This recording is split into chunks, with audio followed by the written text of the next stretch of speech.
Bapak Ibu, saudara-saudari yang terkasih dalam Tuhan, Shalom.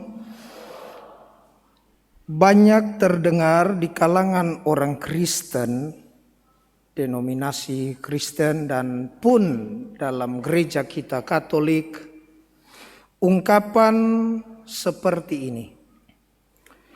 Apa yang ditabur, itulah yang akan dituai.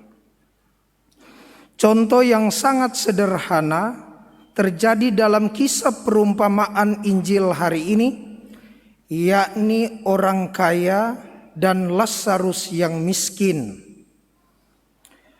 Diceritakan bahwa ada seorang kaya yang selalu berpakaian jubah yang halus, jubah ungu dari kain halus, dan dia hidup dalam segala kemewahan. Di lain pihak diceritakan ada seorang pengemis bernama Lazarus yang sangat menderita, yang kelaparan, mengais dari sisa-sisa remah-remah meja orang kaya. Orang kaya, saudagar, bangsawan kalau makan, mereka akan ambil roti, lalu mereka cuci itu lemak sisa di tangan, dan roti ini tidak boleh dimakan, sisa remah-remahnya jatuh ke meja dan mereka makan itu. Dan siapa temannya? Kalau orang kaya temannya tentu orang-orang yang kaya, sedangkan si miskin ini adalah anjing-anjing yang setia menjilati boroknya, menjilati lukanya. Lalu kemudian beralih dari setting, dari cerita panggung dunia menuju panggung surga, ketika panggung alam lain, ketika keduanya mati. Orang miskin mati, orang kaya mati. Lazarus menuju Firdaus, sedangkan yang kaya menderita di alam maut. Dialog terjadi di alam sana ketika orang kaya ini mengenal, pertama dia kenal bapaknya. Bagi orang Yahudi Abraham, tidak ada doa tanpa menyebut kata Abraham. Dia kenal, ini bapa saya.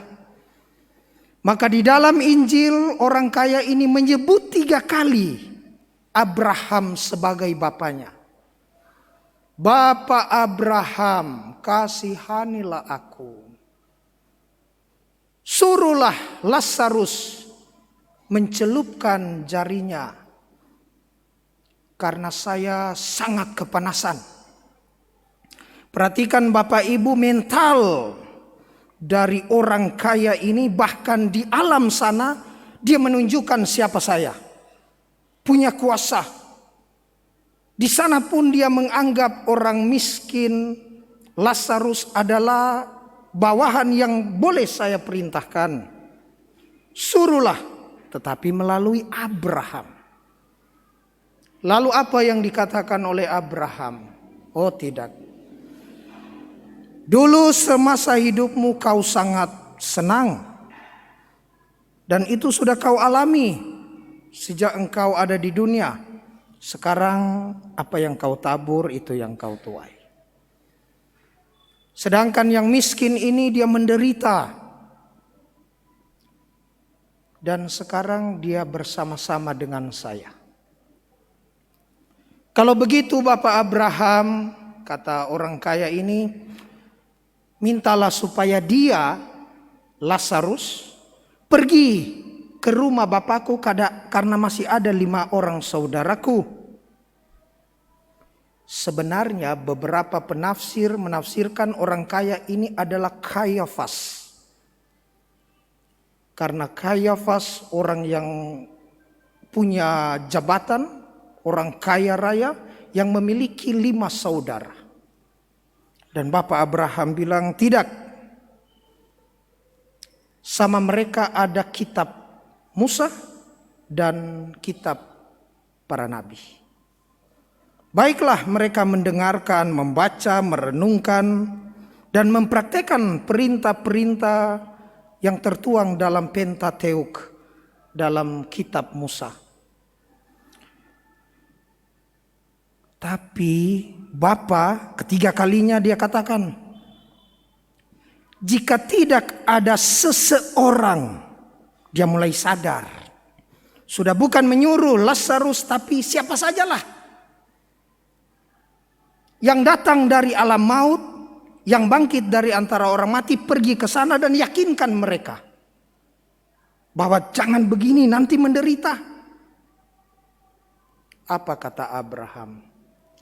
Kalau kitab Musa dan para nabi saja mereka tidak percaya, jangankan itu, seandainya ada yang pergi pun mereka tidak akan percaya. Merujuk pada bagaimana Saul tidak mengindahkan peringatan Samuel yang sudah mati. Merujuk bagaimana Lazarus di Betani, saudara Maria dan Marta yang dibangkitkan juga setelah mati. Dan pada akhirnya nubuatan itu akan nanti berlanjut ketika Yesus sendiri bangkit dari antara orang mati, mereka tetap tidak percaya. Bapak, Ibu, saudara-saudari yang terkasih dalam Tuhan, 3 inspirasi pada hari Minggu ke-26 ini. Pertama, kesempatan menjadi kaya dan kemungkinan menjadi miskin. Setiap kita dipanggil untuk mensejahterakan hidup di dunia ini. Tuhan tidak melarang, Tuhan tidak mengutuk orang sejahtera ekonominya, tetapi memiliki kemungkinan untuk menjadi miskin ketika orang tidak menggunakan harta kekayaannya, memperkaya kerohaniannya untuk melihat tergerak hati terhadap mereka yang sangat membutuhkan. Jadi yang kaya bisa semakin kaya.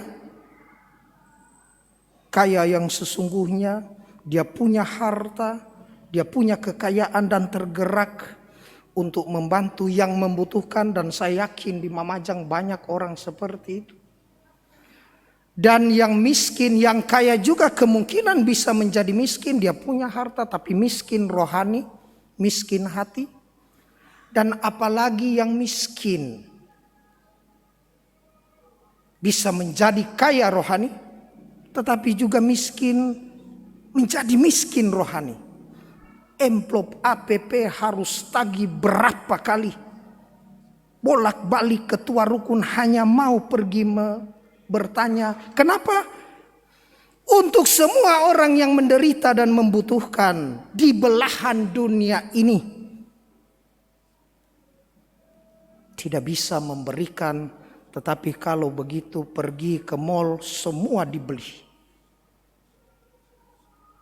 Saudara-saudari yang terkasih, kita memerlukan satu mentalitas untuk gampang tergerak dengan orang lain. Yang kedua, berlombalah dan bertandinglah. Ada perbedaan antara perlombaan dan pertandingan. Perlombaan biasanya searah, lomba lari kelereng, lomba lari karung, makan kerupuk. Dan pertandingan biasanya berlawanan. Hari ini dalam bacaan kedua, Paulus menulis, hai engkau manusia Allah, jauhilah semua kejahatan. Ini adalah perlombaan untuk melakukan banyak hal berkaitan dengan kebaikan. Berlomba kejarlah keadilan, berlomba kejarlah ibadah, berlomba kejarlah kesetiaan, berlomba kejarlah kasih, kejarlah kesabaran, dan kejarlah kelemah lembutan. Dan setelah paragraf kalimat ini Paulus melanjutkan, dan bertandinglah dalam pertandingan iman yang benar dan rebutlah hidup yang kekal. Bertandinglah, baku melawan. Dalam pertarungan iman yang benar, bid'ah, ajaran-ajaran sesat, saya tidak akan goyah. Mau muncul di YouTube, mau viral di Facebook, mau disebarkan di grup WA, saya tidak akan goyah. Sampai mati, dari lahir baptis nikah, sampai mati, ini iman saya. Tapi bukan berarti cuma jadi Katolik pas lahir dibaptis. Jadi Katolik pas nikah masuk gereja. Jadi Katolik pas mati masuk gereja. Mempertahankan untuk melawan keinginan-keinginan tergoda terhadap ajaran-ajaran baru dan ajaran-ajaran sesat. Yang paling terakhir, apa yang ditabur itu pula yang akan kita tuai. Saudara-saudari yang terkasih dalam Tuhan, kalau kita menanam benih gandum, maka gandum pula lah yang akan kita panen. Tetapi jika kita menanam bahkan membiarkan benih lalang, maka kesempatan hidup akan hilang. Kita diajak untuk membantu orang lain semasa hidup di dunia ini dengan banyak perbuatan baik berdasar iman, harapan dan kasih. Konon di sorga dan di neraka dua-dua kelompok orang makan. Yang orang-orang di sorga gemuk-gemuk, jangan tersinggung orang gemuk. Tetapi yang di neraka kurus-kurus, jangan juga tersinggung orang kurus. Saya mati meja ini, saya masuk neraka kurus begini. Setelah diadakan kunjungan untuk meyakinkan mengapa mereka di neraka kurus-kurus padahal makan.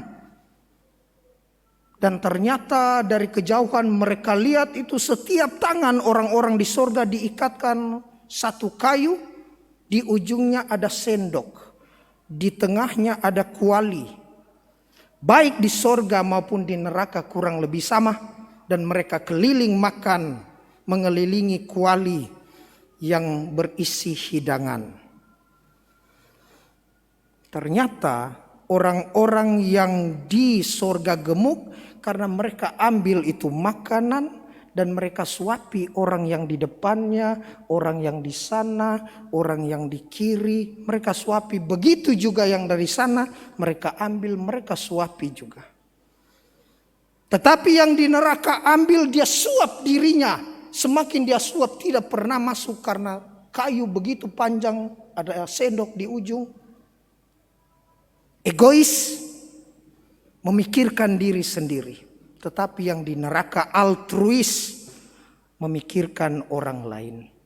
Saudara-saudari yang terkasih, semoga kita semakin jernih budi, semakin rendah hati, semakin ringan tangan, menolong bukan memukul, ringan tangan untuk menyatakan kehendak Tuhan, sehingga suatu kelak malaikat menjemput kita ke pangkuan Abraham.